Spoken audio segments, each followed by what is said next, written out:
নমস্কার বন্ধুরা, তোমাদেরকে পুরাণ গল্পকথা চ্যানেলের আরও একটি নতুন ভিডিওতে অনেক স্বাগত জানাই। আজকে আমি তোমাদের সাথে শেয়ার করে নেব পূর্ণিমা ও অমাবস্যার পৌরাণিক কাহিনী। এক সময় দেবী চন্দ্রদেবী বা চাঁদের মাতার ছিল দুটি কন্যা। তাদের নাম ছিল পূর্ণিমা ও অমাবস্যা। দেবী পূর্ণিমা ছিলেন উজ্জ্বল, সুন্দর এবং শুভ, এবং তার উপস্থিতিতেই পৃথিবী আলোকিত হয়ে উঠত। পূর্ণিমার মুখে হাসি থাকলে চারিপাশ সুখে থাকত, শান্তি ও শান্তিপূর্ণ পরিবেশ বিরাজ করত। উজ্জ্বল পূর্ণিমা রাতে পৃথিবীকে সোনা, রূপা ও মুক্তায় ভরিয়ে দিত। অন্যদিকে তার বোন অমাবস্যা ছিলেন একেবারে বিপরীত প্রকৃতির।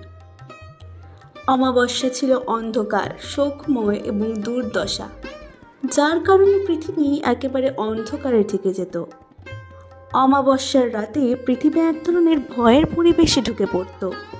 গ্রামবাসীরা তখন শঙ্কিত থাকত, কারণ অমাবস্যার রাতের অন্ধকারে সব কিছু যেন হারিয়ে যায়। পূর্ণিমা ও অমাবস্যার মধ্যে এক বিরাট বৈপরীত্য ছিল। পূর্ণিমা যেখানে আলো ও শান্তির প্রতীক ছিল, সেখানে অমাবস্যা ছিল দুর্দশা ও অন্ধকারের প্রতীক।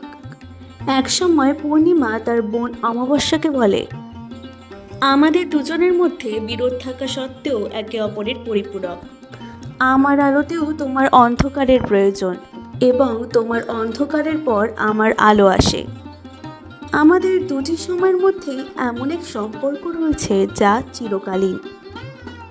অমাবস্যা তখন বলে, তুমি ঠিক বলেছ, আমি অন্ধকার নিয়ে আসি, কিন্তু তারপরই তুমি আসো আর পৃথিবী আলোকিত হয়। আমার মধ্যে এই চক্র চিরকাল চলতে থাকবে। এভাবেই পূর্ণিমা ও অমাবস্যার সম্পর্কটি এক অমিত, পরিবর্তনশীল, পরস্পর সম্পর্কিত চক্রের প্রতীক। পূর্ণিমা এবং অমাবস্যার এই পরিবর্তনশীল অবস্থার মধ্য দিয়ে মানুষের জীবন, শান্তি ও সুখের উত্থান পতন, আলোর ও অন্ধকারের প্রবাহ ব্যাখ্যা করা যায়। শিক্ষামূলক দিক। এই পৌরাণিক কাহিনীটি আমাদের শেখায় যে জীবনে অন্ধকারের পর আলো আসে, আর আলো শেষ হলে অন্ধকার ফিরে আসে। আমরা যখন অন্ধকারে থাকি তখন জানি যে পূর্ণিমার মতো আলো আবার আসবে, এবং যখন আমরা আলোতে থাকি তখন অমাবস্যার মতো অন্ধকারও আসবে। এই চক্রটি জীবনের অবিচ্ছেদ্য অংশ, এবং এটি আমাদের সহ্য শক্তি, ধৈর্য ও আশাবাদী মনোভাবের শিক্ষা দেয়। আজকের এই ভিডিওটি তোমাদের ভালো লাগলে অবশ্যই সাবস্ক্রাইব, লাইক, কমেন্ট আর শেয়ার করে দেবে। ধন্যবাদ।